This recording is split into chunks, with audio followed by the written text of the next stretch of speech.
Hello, folks, and welcome to the A to Z Sports Big Orange Podcast. I am Charlie Burris. That is Zach Reagan. Wherever you listen throughout the world, we thank you so very much for listening to us. We talk about everything Vols every week here on the show. And if you want to listen to that regularly, go over to the A to Z Sports Podcast Network feed. When you get there, Apple, Spotify. When you get there, rate, review, but most importantly, hit that subscribe button. If you do subscribe, you won't miss our shows when we drop them on Mondays. Speaking of Mondays, it is one right now at 6 p.m. Eastern Time. We were a little late today. Sorry. I got behind. Lost track of time. But 6 p.m. Eastern Time, and we're live on YouTube on the A to Z Sports Tennessee Vols YouTube channel. And you should go subscribe there, too. And hit the notification bell, because then you'll be notified when we go live. You can come hang out, come comment on the show, be a part of the show. It's great. At Charlie_Burris, at Zach TNT, at A to Z Sports, Facebook.com/A to Z Sports National, A to Z Sports.com for everything that Zach writes on the internet. Oh boy. I mean, I guess Tennessee wasn't going to go undefeated this season, but I will say, this is not the one that I thought we would be talking about them losing. In fact, in the preseason, I personally predicted that they would lose to Oklahoma. So I guess in some sense, for my own sanity, I guess I'll say they're where I expected them to be, except somehow it's worse because of how bad they looked on Saturday. I don't know. What's up, Zach? Yeah, it's tough to reconcile coming into this Monday. It was not the weekend we were expecting, and definitely not the start to. I don't know. I had them at, I think, 5-0 going into this Florida game. I thought they beat Oklahoma, and I kind of in the preseason went right past this Arkansas game without much of a second thought. I'm sure we gave it the qualifier of, well, that's a tough place to play, but they'll be ready to go, especially coming off that Oklahoma game in the bye week. But that's why they play the games. That's why all those models and projections and preseason predictions and rankings, it really doesn't mean anything when you get out there on the field and you get hit in the mouth a little bit. You got to respond, and Tennessee it was an uphill battle all night. I know we'll get into it, but it was a rough one. Obviously, on today's show, we're going to talk about that horrid performance that Tennessee had against Arkansas that we're already talking about. They went and laid, saying they laid an egg is kind. They didn't score any points in the first half.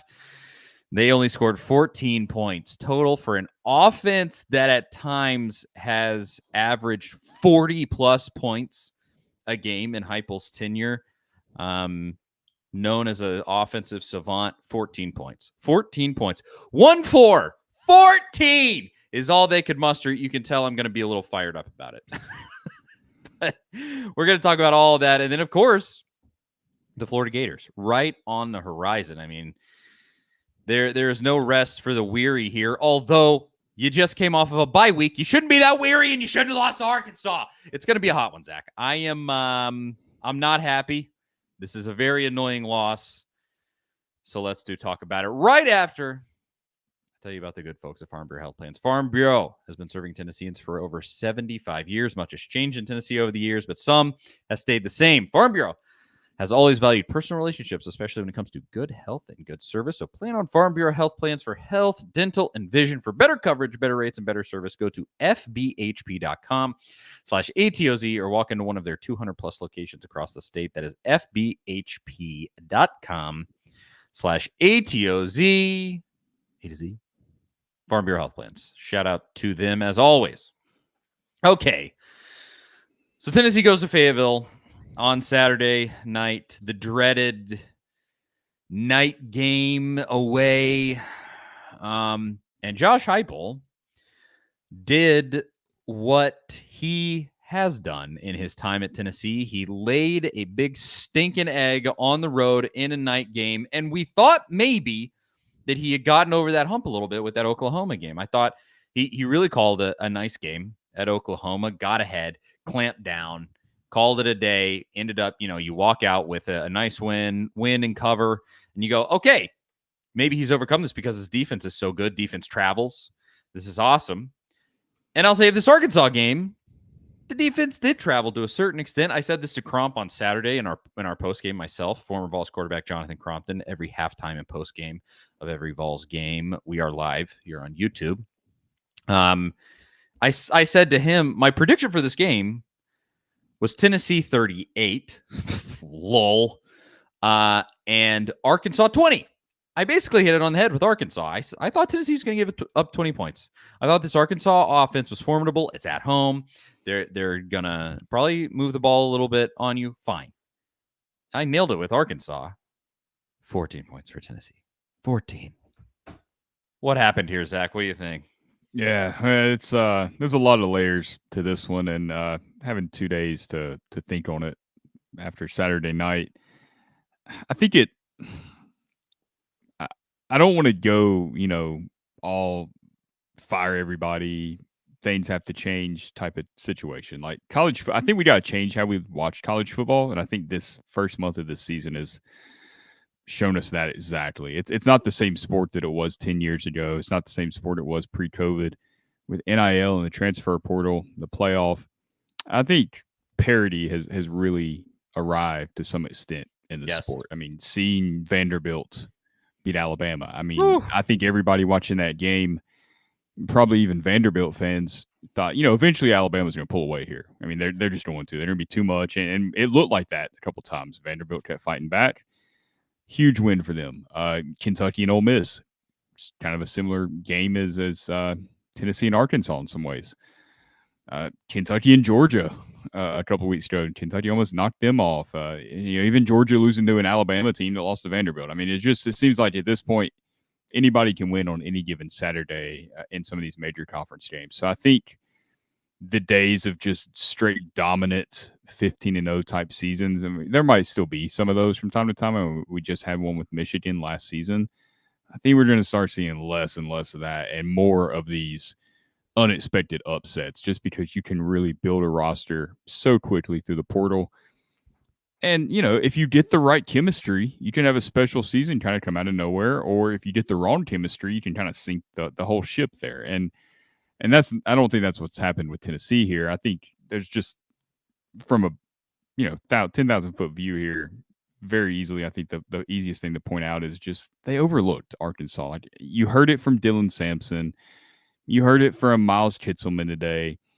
The focus wasn't there, the energy, and I'm not saying for every single player on the roster, but just as a whole, I think they took Arkansas serious. I don't think there's anybody walking around the facility like, yo, we're going to roll these guys. It's going to be a blowout. They don't stand a chance. I don't think that was the attitude. I think they just assumed. Like, they assumed they would be able to run the ball against Arkansas. The offensive line. I did too. Yeah, I think we all did. And from the get-go, the offensive line, the run blocking wasn't great. They weren't able to really run the ball outside of those 2 drives to start the second half where Dylan Sampson, put some points on the board.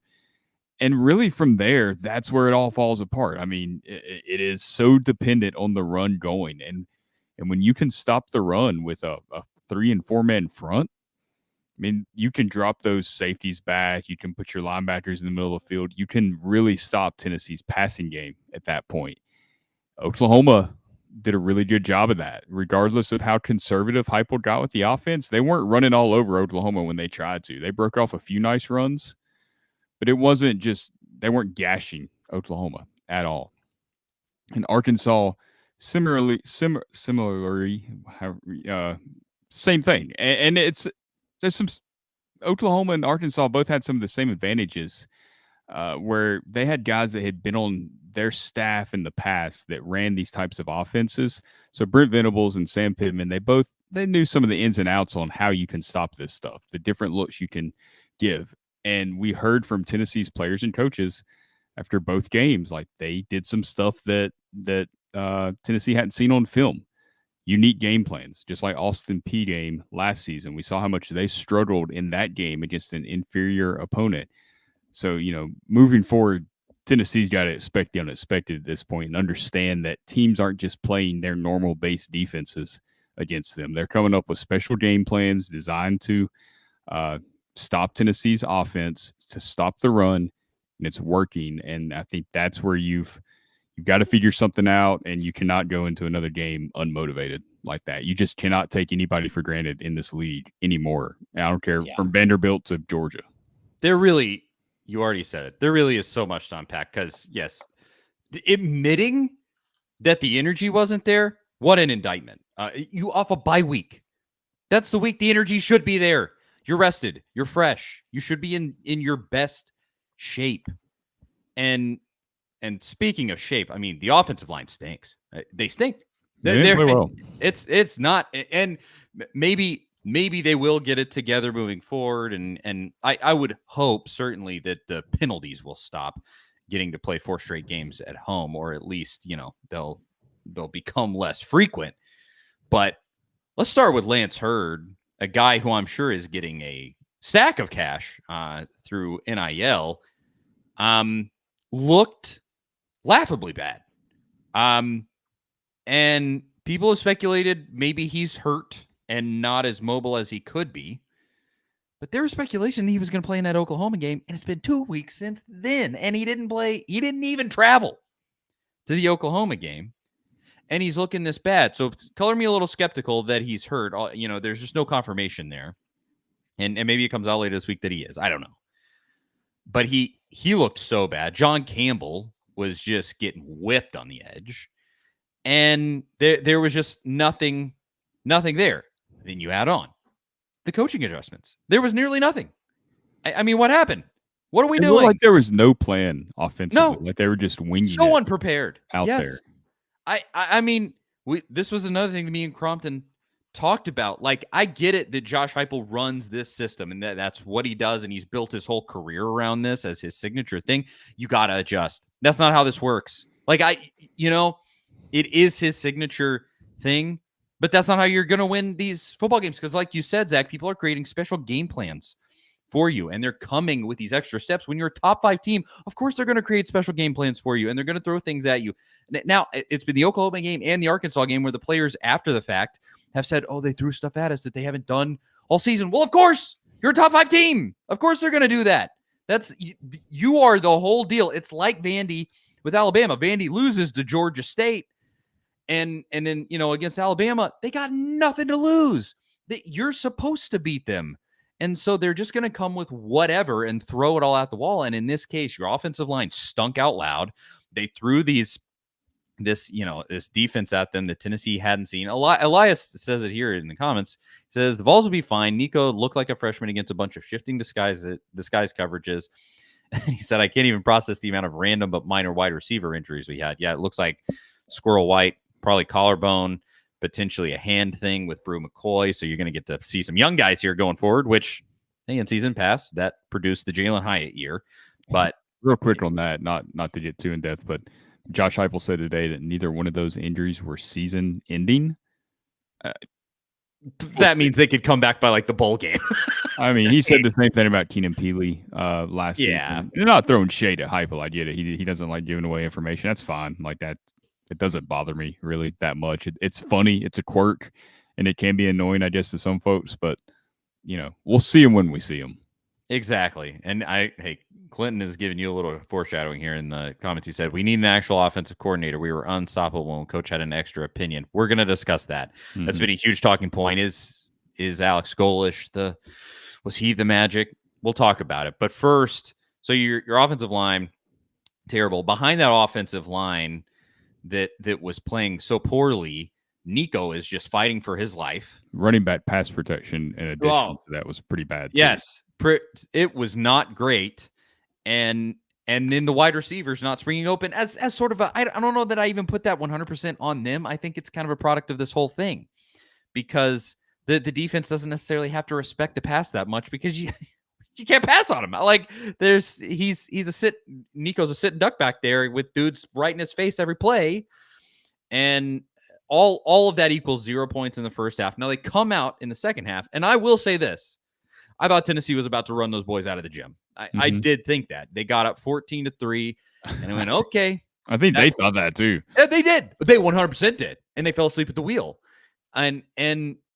So I saw the 14-3 lead, and I went, okay, it's going to end 28-17, probably. You know, I think they'll score some garbage time touchdowns, and hey, it's good. Stupid first half, but you escape with your life, and that's great. And then we texted about this. After it went 14-3, 5 drives for Tennessee, 5 golden opportunities, some of those with pretty nice field position. And Tennessee produced 129 yards of offense, and 59 of that 129 was that final drive on a giant heave throw from Nico. And so you produced almost no offense after that, because I think Heupel was shutting it down. He was going to try to do the Oklahoma thing. That's exactly what he was trying to do. He said, okay, thank goodness we got enough points. I think the defense can get us through, and we'll pack it up, and Nico can learn when we get home to Neyland. And that's what he was planning on doing, I think. And they just went out there and laid an egg and laid an egg and laid an egg and laid an egg. And then Arkansas made a comeback. Taylon Green was throwing for his life, just dropping dimes. Then he goes out, and the backup kid's doing absolutely nothing. But eventually your defense gets worn down. And they rip off a giant run with a backup running back, and you end up losing the game. And it was just mismanagement all the way around. The clock management, it really is. There's so much stuff here. The clock management on the final drive. Heupel himself admitted that he should have called a timeout after the giant throw to Thornton. And they ran 20 seconds off the clock after that. And then the drive before that, why are you throwing the ball with 20 seconds left on the play clock? Throwing the ball, an incomplete pass. Holy cow. I mean, it was just so much stuff, Zach. I'm beside myself just running through it all. I think, there's quite a few reasons why Tennessee lost this game. We went through a couple of them already with the offensive line not being prepared. I thought the defense overall played well enough to win the game. When you're letting Arkansas control the ball for that long, it's tough on any defense to really shut a team down. They have talented players that wanted to make plays, and they did. The 2 key moments really for me in this game that I thought were huge missed opportunities. Obviously, the punt, Jordan Ross's penalty that gave Arkansas that was huge. A first down. They held them to a field goal, but still, that we can't assume Tennessee would have scored, because at that point they weren't. But that was potentially a 10-point swing, and you eat the clock. Big moment in the game. And then I can't remember which drive it was. It was later in the game. Tennessee had the ball around midfield. They tried to get Arkansas to jump off sides on 4th down, the hard count, and they eventually took the delay of game and punted. I think it was like 4th and 3, 4th and 4, maybe. Yeah. That's a situation where, if you watched like the New England Patriots for all those years, when Brady and Belichick were there, when you played them in that situation, you knew they were going to go win the game right there, and you had to stop them because they weren't giving you the ball back. They were going to go win the game. And that's what I feel like elite teams usually do. And that's what Josh Heupel did a lot in 2022 during that magical season. And they just, in that moment when he did that, I was so surprised and taken aback. I know your offense hasn't really been moving the ball, but that's where you just got to go win the game. Like you got to have guys on offense, go make the plays. You can only ask your defense to do so much. Like I said, they'd already been out there for so much of the night. I thought that decision was really telling, and he just doesn't trust the offense, or he didn't trust it Saturday night. Like, we've seen this offense operate at a high level. I know NC State's not very good. Kent State is not very good. Obviously, Chattanooga. But they still went out there and operated confidently, and they just – nobody on that field really, maybe outside of maybe Dylan Sampson, looked like they had much confidence on Saturday night. So it's an indictment of the whole program, from coaching, execution, all over the place. It was all bad. You can't just point to one specific area, but I thought that decision there to punt that ball was kind of a microcosm of the whole game of, like, we just don't trust this offense to do anything, to take chances, and to try to move the ball down the field. Now, moving forward, I don't necessarily think that it means that Tennessee's terrible. I don't think they're as good as we thought they were.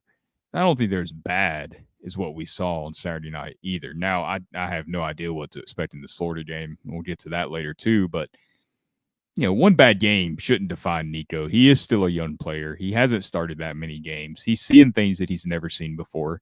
He's dealing with some adversity for probably the first time in his life. I mean, he's always been the best player on the field no matter what. And he still might be the best player on the field, but he got hit in the mouth a little bit, and he's going to have to respond, and I think he will, but that's part of the development process, and I think we do. I wrote about this. You look at the last few national championship winning quarterbacks, they're older guys for the most part. McCarthy was a junior. Stetson Bennett was in like his 18th year of college, that final year.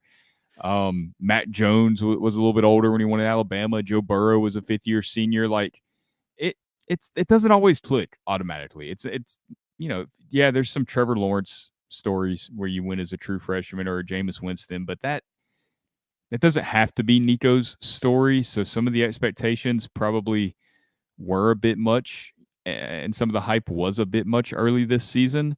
But at the same time, I think he would tell you, as quick as anyone, that he has to be better. He has to be more poised.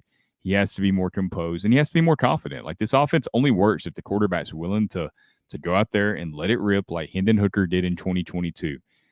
That is the only way you're going to go score 50, 60 points a game. It's the only way you're going to go score 52 against Alabama in Neyland. You can't play the way Nico did on Saturday night. And I think one thing that hasn't really got a lot of thought is the fact that his mentor last season was Joe Milton. It wasn't Hendon Hooker. He played behind Joe Milton for an entire season. That's who he learned from. And this isn't like a shot at Joe Milton, but I don't think his understanding of the offense and his understanding of, I don't think he's a football savant necessarily that was really going to help Nico develop and give him kind of like the cheat codes of this offense, because Milton didn't really run it at a high level either. So you can't expect him to mentor Nico to that point. So there's a lot there that I think maybe we were thinking Nico's arrived or should have arrived sooner than he's going to.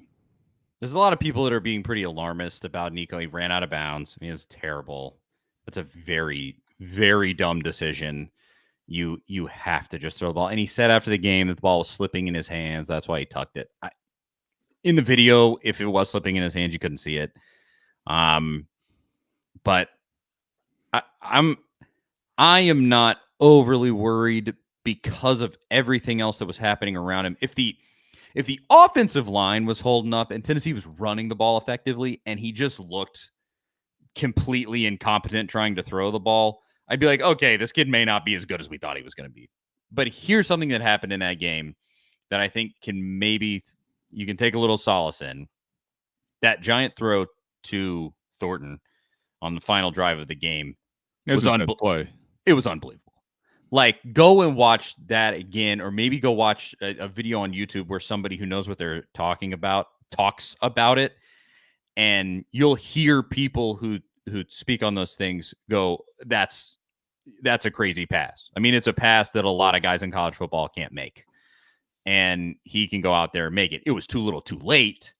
Well, no, it really wasn't too little too late. That's true. That's true. The coaching made it too little too late. Yeah. Heupel should have called the timeout. And you can say hindsight 2020, but in the moment, everybody was saying, why are you not calling a timeout? And you know what's even worse about that that is the fact that they had 2 timeouts left, right? There's 35 seconds left when he completes that pass to Dante Thornton at the 25-yard line. 14 seconds ran off the clock before they snapped the ball. They lost 14 seconds. That's 2 plays. That's 2 plays. 2 plays. And you're trying to get the ball from the 25 into the end zone. You're probably not going to throw a 25-yard touchdown, at least not the way that the offense had been operating at that point. You give yourself a chance to move the ball, pick up some first downs. The clock stops when you pick up a first down still in the final 2 minutes of the game. You've got the 2 timeouts. You did it with Hendon Hooker in 15 seconds, getting the ball at your 20, trying to pick up, 40, 50 yards in Alabama. It had to be better in that situation. But what irked me beyond anything there is, one, you had the botched snap to Dylan Sampson. That's when they called the first timeout.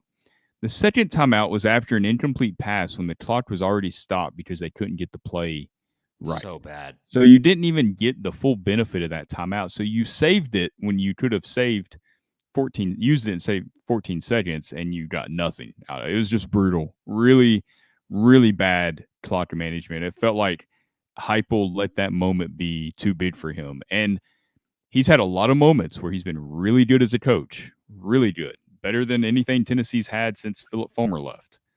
But that was not one of his finest moments. That was one of his worst moments, and he knows that.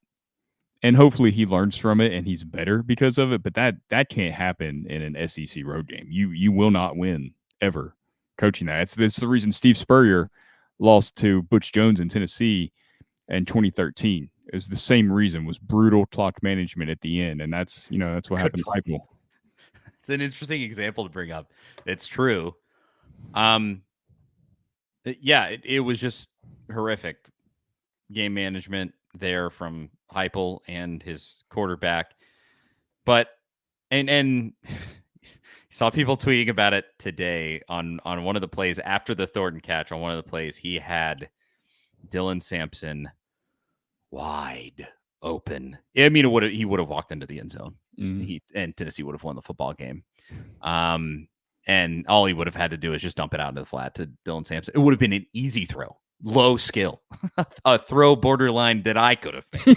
I couldn't have. Let's be completely. I definitely couldn't. Well, I mean, I probably would have spiked it in the ground just out of exactly. But I mean, regardless, I mean, it was right there. And why I'm not necessarily worried is that you still see all the proof that the intangibles are there, the skill set is there, the potential just for him to be just an athletic freak. And I think the things that have to come along is confidence in the system, confidence in running. Yeah, like he did against Iowa, which is a really good defense. He clearly, I think the coaches have told him to protect his body. And when he runs, you can selectively take contact.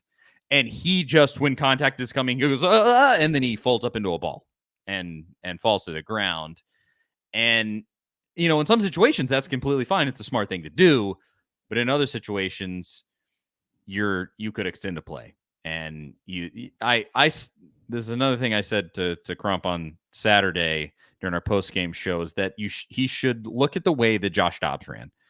A lot of the times he intelligently picked his spots to take contact and to impose his will, because Nico's huge.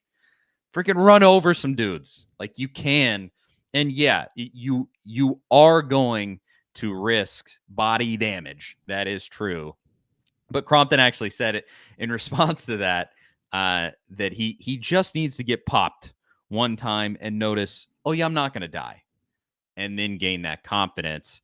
And so confidence in running, confidence in they don't trust this dude to run an RPO right now. Like, straight up, they just don't. And at the same time, they don't do that. And then it's just an inside handoff to Dylan Sampson. Like, why are they not going to the edges and maybe an end around?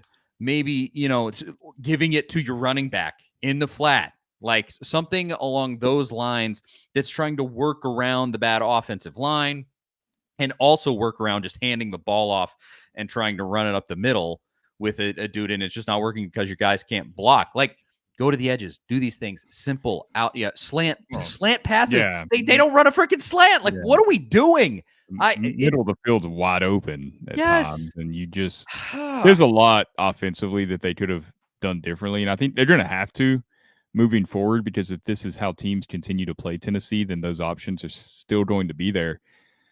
The perimeter screens aren't really working at this point. Teams have been able to snuff those out, and they know when it's coming, and you might get 4 or 5 yards at the most, it seems like. You're not really springing those for first downs like they used to.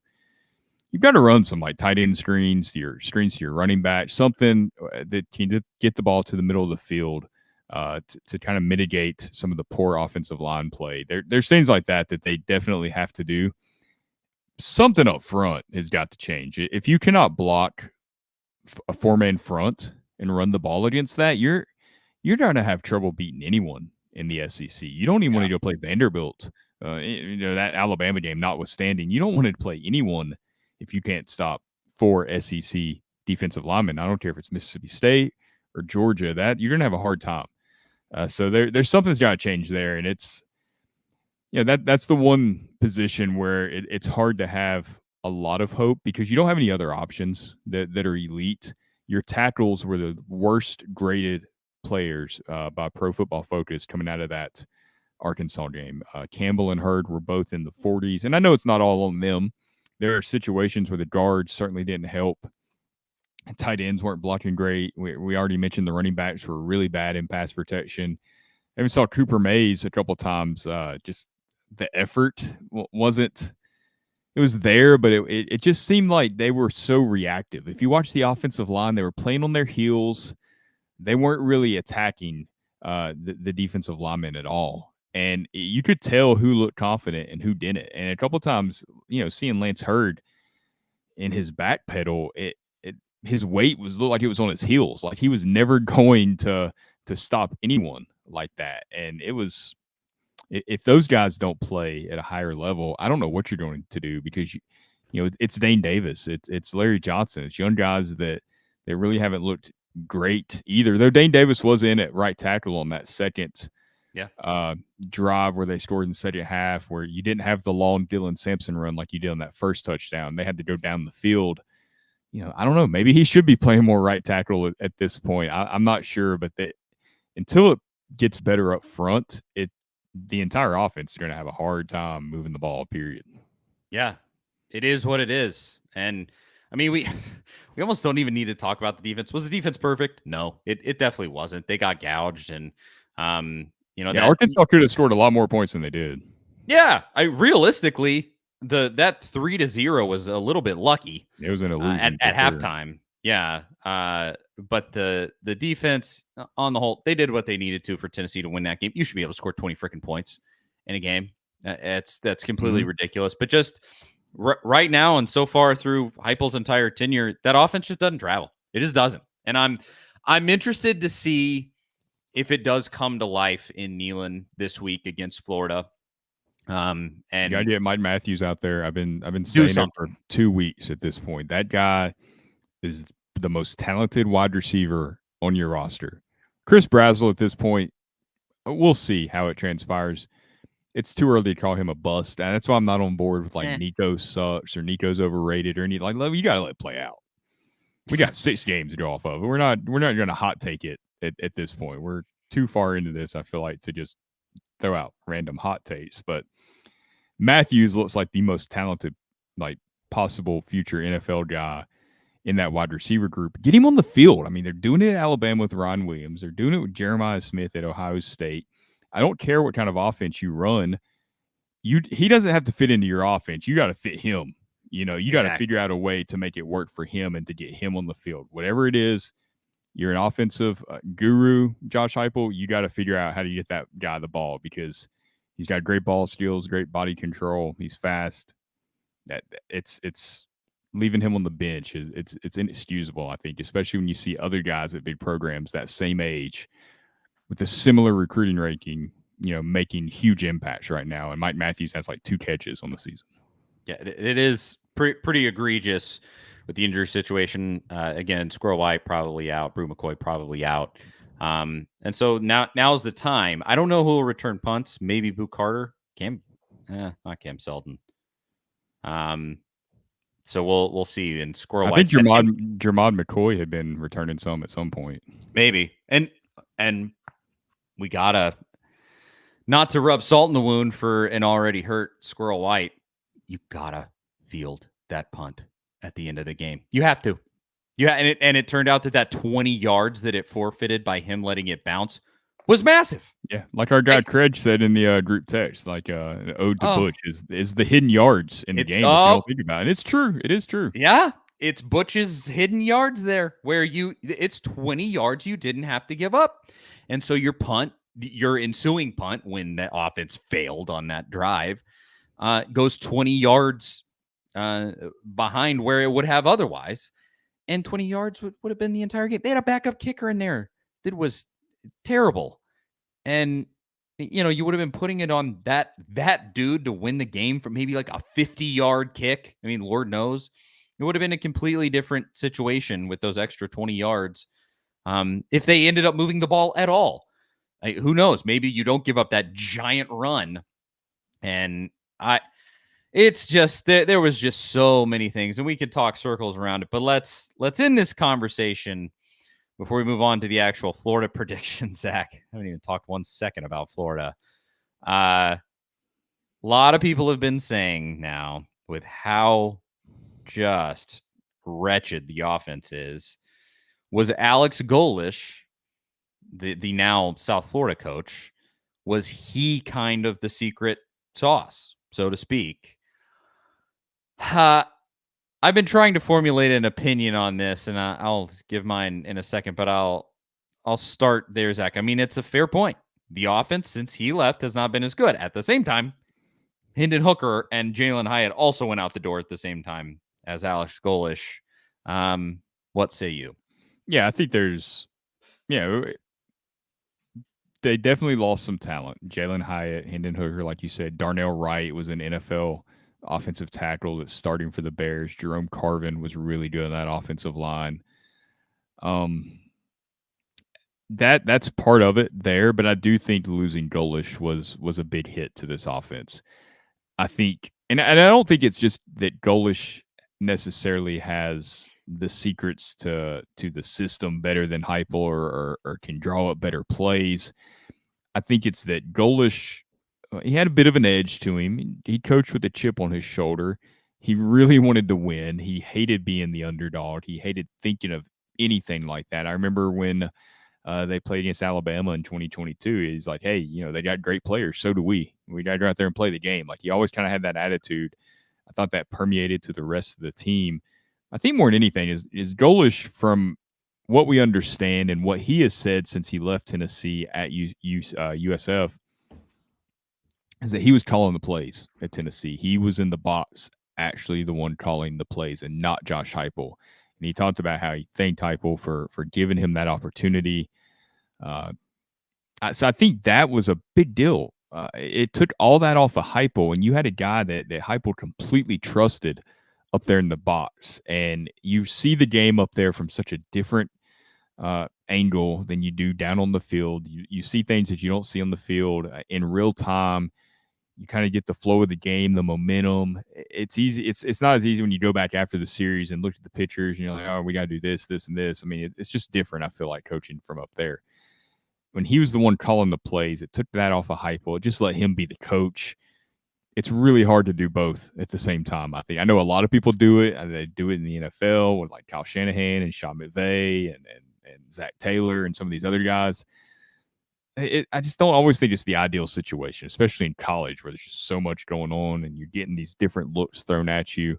I think that was a huge piece of it. I don't think he trusts Joey Hosley in the same way. And even if he does, he's not Golish, right? Like, they're not going to see it the same way. I don't think he has the same edge to him. And I think Golish was a little more creative and a little more, I think he just kind of inspired confidence too with some of his play calling. And he never called plays scared. Like, you never saw that. And we have seen that more in the last year and a half than we did the previous 2 years, combined. I do think there's something to it. It's hard to know for sure how much that's impacted it, but I mean, you just look at the numbers and look at what's happened. I mean, look, in 2021 when Golish was there, Javonte Payton walked into that system and never played in it before and scored, 7-8 touchdowns. Cedric Tillman had a huge year. Velus Jones had a huge year. Those guys have done nothing since they left Tennessee. Payton couldn't stick on a roster. Velus Jones is almost going to get cut at this point. He's so unproductive for the Bears. And Tillman can barely get on the field for the Browns. Even Jalen Hyatt's had trouble getting on the field with the Giants and making an impact. I think they're kind of misusing him a little bit, but still, he got the most out of those guys, and you haven't really seen that since Golish left. So there's definitely something to it. I don't know how much. I don't think it's just straight up Golish walked out and that it was that simple. His offense is not very good this year at USF, actually. Go check the stats. They're like 2-3 on the year, and he's probably calling the plays there. I don't know for sure, but I would bet that he is. It's a tough thing to do. It is. It's not just that simple of like, he's the complete X factor, right? Maybe if he gets fired, you could bring it back. Who knows? That you're at least a couple of years away from that minimum. So I don't think it's that simple. Hendon Hooker was really, really special. and had traits that Nico simply can't have yet. I mean, he maybe could if he was just a, ridiculously talented guy, which he is ridiculously talented, but ridiculously talented and completely had the mental side of things down. And they're Hooker was really confident. Yes, I mean there are just so few guys that skip all those steps. Your Johnny Manziel's, your Jameis Winston's. I mean, it's so few and far between. He was also much older. I think we yes, gotta point that out. Exactly. He played a ton of football, and I think Hendon made a big difference there, and Jalen Hyatt did, and just some of the elements there that took that offense a step above. And now Darnell Wright, are you kidding me? I mean, that dude. And again, another element, we're just simply not going to have time to talk about it. But Glenn Ellerbe in the offensive line, I mean, what the heck is going on there? Zero development, and hasn't brought in guys that actually end up playing. And Darnell Wright, who is actually a pro recruit's the only really truly elite guy he's had in his entire time here. It's a whole separate conversation. But Golish, he had those pieces that it ends up were super special, and now you have an offensive line that can't function. I do think that the relationship between Heupel and Hasley it's not what it was with Golish. I will 100% give it that much. That whole synergy was way better with Golish, and that absolutely counts for something. I don't know much about Hasley, but he seems not that compelling. And I know that could be something that's like you kind of roll your eyes at, but I think there's something to that at times. Like Golish was a unique guy. Yes. It was a lot more compelling and just I don't know. Maybe there's nothing to that at all. It's just an observation from watching them. It's very different. I really, if this doesn't improve over the course of the season, and I really hope it does, and we don't have to have this conversation, but I do think it could probably benefit Heupel to bring in maybe a new OC and a fresh voice there, and an outside voice that isn't just a dude that he's brought up in his system. And of course, that could also be disastrous. Like you could bring in somebody who has a who's hard headed and doesn't want to work with you, and there's plenty that could go wrong there. But maybe that, and right now, especially an offensive line coach, like somebody, Heupel's a good old boy network guy. He likes to hire his guys. He likes to keep it in house. He goes with guys that he trusts. Something about Tennessee coaching and coaches and hiring their friends as offensive line coach is what is it, man? Undoing. Don Mahoney with Butch was such a problem. Will Friend, Jeremy Pruitt was going to sink him. It seemed like that's just. And Ellerbe's been with Heupel since the Missouri days, and he's a guy that he trusts and that he really likes. They're obviously super close, almost a decade together. I don't know. I mean, you can't move on from him after this year, I don't think. You got David Sanders in the boat. You got that guy on campus no matter what. He's a game changer, future NFL type guy that I don't think any SEC offensive line coach is going to mess up, but I mean, something's got to get better there, and you can't let that guy sink the whole ship if that's the problem. For sure, and we are yet to see Heupel have any amount of willingness to make moves like that when it's needed. I mean, I think you've seen Willie Martinez, who has done an incredibly subpar job during his time at Tennessee. The season looks a little better. They got worked though during that Arkansas game to a certain extent. It wasn't. It's still, I still see improvements. I will give them that much, and I think Jermont McCoy is a good player. But, there has just been no evidence that he's willing to do anything other than just hire his friends, keep it in house, do these things. And I hope that doesn't become an element that ends up being, his unwinding, because it has happened to plenty of coaches at Tennessee itself. That's happened to coaches where they just, they're so hard headed that they won't change their ways that way. And I hope it's the same with this offensive system. If you have to make adjustments, make adjustments. If you got to let your guys go be dogs, let them go be dogs. And if it's something like going to get a new offensive coordinator, go get a new offensive coordinator. I don't care. You got to figure it out. And I'm hoping that it's just a function of time with Hasley, and just eventually these pieces start to fall in place as Nico continues to get more under his belt, playing at home without potentially the false starts, and with an offensive line that can maybe hold up a little bit better, not in the hostile environment. 4 straight games like that, plenty of time to grow. Hopefully they can get it together. But I don't totally subscribe to it was just Alex Golesh, he's the X factor, and Heupel's going to suck without him. I don't subscribe to that, but I do subscribe to the fact that, I don't think you can even dispute it, things worked better with Alex Golesh as the offensive coordinator. Period. They just did. I don't know. Show me some evidence that that's not the case. Yeah, even in 2021 when they went 7-6, it was a much more exciting offensive product on the field. It was. They were losing to Alabama and Georgia, but they were also throwing 75-yard touchdowns against those teams and putting them in conflict and coming up and at least making those guys like, they're here for the full 60. We got to go play type deal. So even then, when they lost 6 games, the offense was a much different product than what we've seen over the last year and a half. Well, there's our quick take on that. Now, let's predict this football game, Zach, that's coming up. We haven't talked one shred about Florida yet, and we got to cover this Florida game.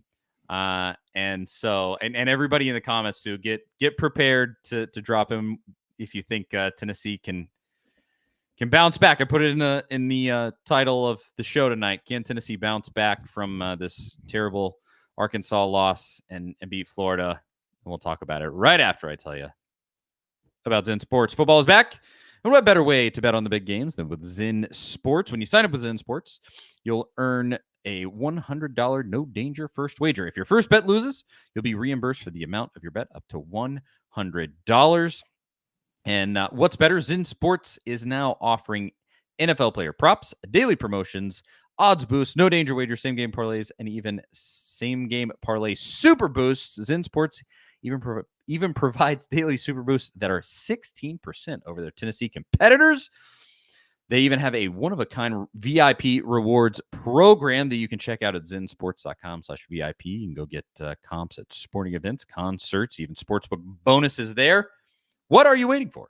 Start betting with Zen Sports, where you'll receive true odds on all parlays and an enhanced user experience. Get going. Download their app at zensports.com today. Zen Sports. Betting just got better. If you have a gambling problem, call 1-800-889-9789. Terms and conditions apply. No danger wager limited to plus 500 odds to qualify. Boosted odds are derived from equivalent parlay bets offered in Tennessee. Must be 21 or older in Tennessee to bet. Okay. Florida coming to town, 7 p.m. Finally have the B team announcers. It's Bob Wischusen on ESPN. No offense to Bob Wischusen. I like him. But it's not Chris Fowler and Kirk Herbstreit, and I would say, thank Chris God. Fowler had and look, that's pretty well known. I'm not a big Kirk Herbstreit fan at all. I'm not going to get into it too much. Chris Fowler, I don't think he's the best play-by-play guy out there. I think he has a great voice, but I don't know. I think he wants to be an analyst and he wants to be a play-by-play guy, but he had a rough night Saturday night. I mean, he was all over the place. I don't think he had any clue. I mean, he had Arkansas lining up for the extra point after the drop pass in the end zone at one point. So happy to have some different announcers here. Yeah, it's going to be a nice little change of pace, and not the broadcast television primetime game, not the same amount of pressure. I think that comes from the fact that Florida to this point has been a mediocre football team, and so the billing is just not as high for this one. At the same time, Florida's going to come in super motivated because Billy Napier is coaching for his job, coaching for his life. He needs this one. He does. And I think he thinks he can get it. And I think he probably can too. I mean, obviously. Yeah, I think it's a fair thing to think after you watch Tennessee just stinking blow it sky high against Arkansas. Why would you not think that? And so now they have the 2 quarterback system. And I think if Graham Mertz is the only dude that's playing, Tennessee is probably going to live in that backfield, crush him. They would have a super hard time scoring points. But they started this 2 quarterback system with Lagway being sort of the more mobile guy, the 5-star freshman that they have. And they made a few things happen. Now, they haven't looked amazing. They scored 24 points against UCF. It's not like they're blowing the doors off or anything, but it's better than maybe I probably thought it was going to be to this point. And obviously, a backup quarterback for the Florida Gators mixing with the Tennessee Vols has historically been a nightmare scenario. So I don't know exactly what they'll do, obviously, but I think that's going to play into this whole game. But ultimately, I think Tennessee will have the ability on defense to keep Florida to the point where this game will be plenty winnable for the offense. And people are saying it in the comments here, and we've been saying it for the 2 days since that loss to Arkansas. Can this offense show up? How are you feeling about this one, Zach? Yeah, I really have no idea. No, after thinking on it really some today and kind of getting into Florida week, going into last week, I think we all kind of should have seen some of that coming last week. And I think there's something to this at times. The fan base, everything around that game last week felt flat. There was no juice around the Arkansas game. There was no hype, low energy. It was just different than what we experienced the Oklahoma game. I think it was just an emotional letdown for everyone. I think Tennessee's going to be motivated this week. I think they're really pissed that they lost that Arkansas game. I think if they went and played that game again, I'm not going to say they'd go beat Arkansas because Arkansas played pretty well and they had a great plan. But I think it would be a little different. I think they'd execute better. I think there'd be a little more urgency early in the game. I think Tennessee's going to be back in a better mental place this week. The offensive line is concerning because they're going to have to grow a lot over this next few days going into that game.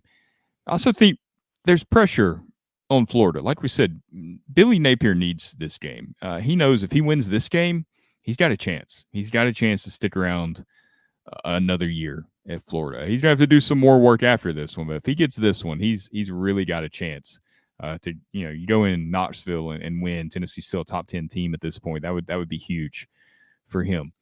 I wonder though with Napier if there's going to be a temptation to look at what Oklahoma did, to look at what Arkansas did, and to try to emulate some of that into his game plan this week. And I think if he does that, I don't know that it's going to go as smooth as it did for Oklahoma and Arkansas because as we had mentioned, that those two programs, those two head coaches had so much experience going up against this type of offense where they had offensive coordinators who ran basically the same offense that Heupel runs in their own way.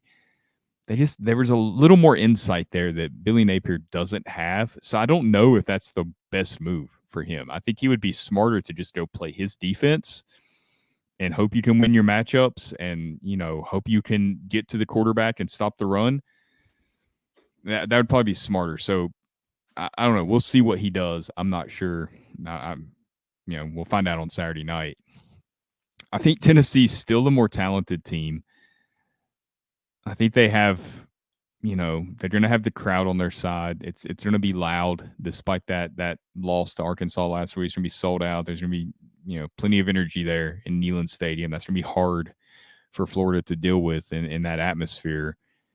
I don't know if Tennessee comes out and scores 50 points. I'm not going to say this is their breakout offensive game, but I think it'll be better than what we saw the past 2 weeks for sure. One, because it's at home. Two, because I think they know, okay, we can't we got to attack teams differently. We can't keep doing this because they got to make a chess move basically at this point. And I think Heupel will.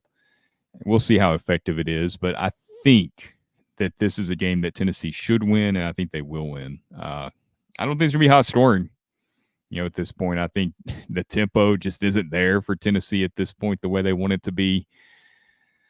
I could see this game being more like maybe 27-20 win for Tennessee. I think it'll be a tight one.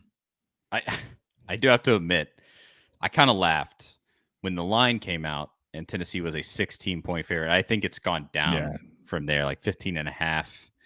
I don't think they cover that. That's crazy talk when Tennessee and Florida are playing anyway. There's even if Tennessee had won by 30 points this past week, I would not take that. I mean, Tennessee didn't score 15 points in the last game. So they're going to win by 15 against Florida? Not to be too cynical about it, but come on. And it doesn't matter how good either of these teams are. It's like when UNC and Duke playing basketball. It's going to be tight. Yes. And I was just looking. Florida has the second worst defense in the SEC. letting 395 yards a game. The absolute worst is Mississippi State, who's in this next 4-game stretch for Tennessee also, thankfully. I think. That could be another tricky one, too, because of the That's true. factor. Yeah, So the offense. when we get there. Yeah, a super high-octane offense with nothing to lose coming to town. But they're giving up 438 yards a game, so it's a pretty big disparity there. But I will say this. They've been getting better week over week. There's going to be somewhat of a talent disparity here, especially between Tennessee's defense and Florida's offense. But just historically, this game is nonsense for Tennessee. Tennessee's been the better team in this game the vast majority of the last probably 15, 20 years, and they lose them all. Outside of the urban years. Yeah. Take those out. Florida was easily the better team in those. But after that, Tennessee's been the better team in a whole bunch of them. And they lost them all, except for 2016 and 2022. Well, they lost every single one of them. It's insane. Truly. It has been the most cursed game. And I genuinely don't mean to be negative like this. Like, if it wasn't true, I wouldn't say it. Like, it just is what it is. Like, that's how this game has gone for Tennessee. And that, obviously, that makes me ill just to start. Just, I hate this game. I hate Florida, and I just, And at the same time, you look at this thing on paper, and Tennessee probably should, if it's playing at the top end of its ability that I hope eventually it will this season. Yeah, this probably is a 2-touchdown win for Tennessee. Probably. And you look in 2022, I mean, Florida had Anthony Richardson that year. The only reason the only reason that game was close at all was because he had a crazy game. And Tennessee was up by 17 in that one at one point. Like, it is doable to whip up on Florida. The win in 16 was by double digits. You can do it. But just in this spot with how that Arkansas game went, unless Tennessee comes out, and this is what I hope they come out fully re-inspired of just, you got your butt kicked.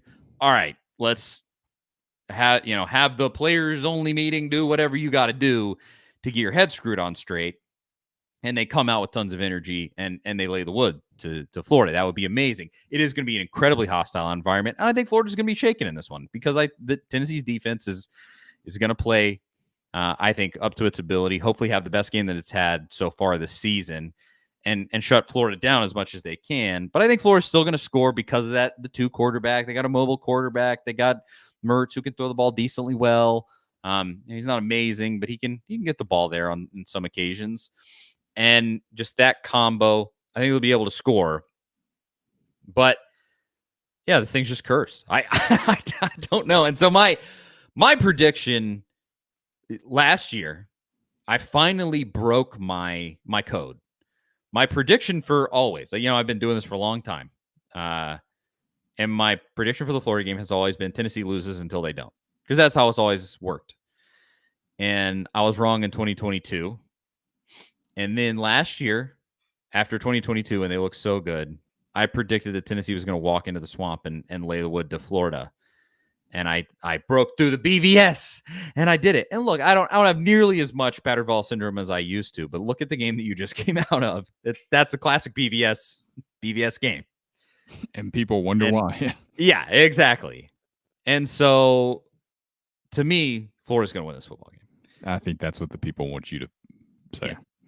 It just, look, again, win more than 2 out of the last 20 or whatever it's been at this point. Like, win more than that, and I will have a different take. And especially last year where I finally picked Tennessee to win, and you went into the swamp, got your doors blown off. Like, what do you want me to do? What do you want me to do? I have been extremely optimistic in relative to myself, extremely optimistic with Heupel, and I still am. I still believe in the guy. He stinks on the road at night outside of that one Oklahoma game. He stinks on the road at night. But, generally speaking, he has a really great record to this point with Tennessee, especially at home. He's been nearly unbeatable in Neyland Stadium. But in this spot, Tennessee loses to Florida until they don't. And I hope I'm wrong. I'll say Florida 27, Tennessee 24. It's some. So, you're setting up for a late 50-yard field goal from the guy Oh, that's yeah. never hit a 50-yarder before that somehow is made. Yeah. That Tennessee injures their other kicker, and a backup kicker comes in and makes a 52-yarder to beat Tennessee. Like that's the Florida game. That's the Florida game. DJ Ladway's out there kicking field goals for him as time expires. Yeah. Exactly. Some absolute nonsense. That's just what it is. And so Tennessee loses until they don't. And I have what I always say in this scenario. I have the exact opposite take with Kentucky. Tennessee beats Kentucky until they don't. Oh God, that's another game that. Yeah, beat Tennessee more than 3 times in the last 30 years, and I'll say, okay, yeah, maybe. Like there have been games where Kentucky theoretically was supposed to smash Tennessee, and Tennessee beats them. I mean, in Kentucky's greatest season with Stoops, and Tennessee still won with Pruitt. I mean, come on, like that. It's for Kentucky. That game's cursed in the same exact way. So Tennessee's losing this one. And that's gonna, like, if that really does happen. Yeah, what's the fallout? As I don't even want to think about that. It's gonna be ugly. It's gonna be really ugly. I think so. Don't let it happen. I think the fallout. I think Nico's fine. And we talked about that. He's so young at this point. He's redshirt freshman. He's got some developing to do. Obviously, clearly, it's the offensive line at that point. I think the LRB questions, if that's why they lose, which I think it would be why they would lose. Yeah, you got some serious questions, and that's not going to be an easy, thing to handle if you're Heupel, because you don't just go out there and hire, a Sam Pittman type guy. Not that Pittman's going to be available. He might end up saving his job now at this point after you beat Tennessee, and they've played pretty well this year. They could easily be undefeated. I think Arkansas is probably a lot better than we realize in general. Maybe. But you got to hire a guy that buys into your culture, your system, this unique style of offense. Those guys aren't a dime a dozen by any means. So, there's no obvious direction. I know people go to like Wikipedia pages and be like, oh, this guy coached at, LSU or Georgia or wherever, like he has SEC experience. But if he doesn't fit in Heupel's system, it's pointless to even go down that road. So that's, if you're a Tennessee fan, you got to hope that Glenn Ellerbe figures it out and really starts to have some results, because I think the alternative, there's no guarantee it's any better. Nope. And let's just avoid that altogether and prove me 100% wrong. I will happily come on this show and say thank you, Josh Heupel, for making my annual choosing Florida to beat Tennessee wrong for the second time. I would love that. And yeah, so just don't avoid it altogether. Go into Neyland Stadium, win this game walking away, and figure it out with the offense. I genuinely, I don't know what's going to happen with that offense. It's going to be fascinating to see. But I got somewhere to go, Zach. Unfortunately, that's going to be it. Anything else for the folks at home before we bounce? No, let's just, I'm sure by Friday, the anxiety will hit for all Tennessee fans, and Saturday having to wait on that night game will be a full 12 hours of just straight panic feelings. If the Mets are still in the playoffs by then, I'll have to redo this past Saturday all over again, which was a horrible existence for me as a sports fan, sitting through a Mets playoff game going straight into a Tennessee game where they looked bad from the start. It was horrible. I don't even know why I like sports. I don't even know why I want to watch my teams in big games, because my anxiety can't handle it at this point. It's dumb. Just don't watch sports. That's the key. Oh boy. All right. That's it. Charlie Burris, Zach Reagan. Thanks so much for tuning in. We didn't get to as many comments as usual, although here's some BVS for you right here on the way out. Leslie says, I agree with Mr. Burris. I don't think Big Ten Jeff thinks Tennessee's very good. Oh, that was my takeaway. Oh, yeah. He's been going crazy in the comments. I happily ignored them all. Some victory laps for him. Yeah. We'll see. We'll see when you actually play an actual football team. October 7th. Yep. But again, go Vols. Just make my prediction stupidly wrong, and we'll all be happy. Thank you again for watching. We could not do without you. Yeah, that's it. All right. We'll talk to y'all next week. See you guys later.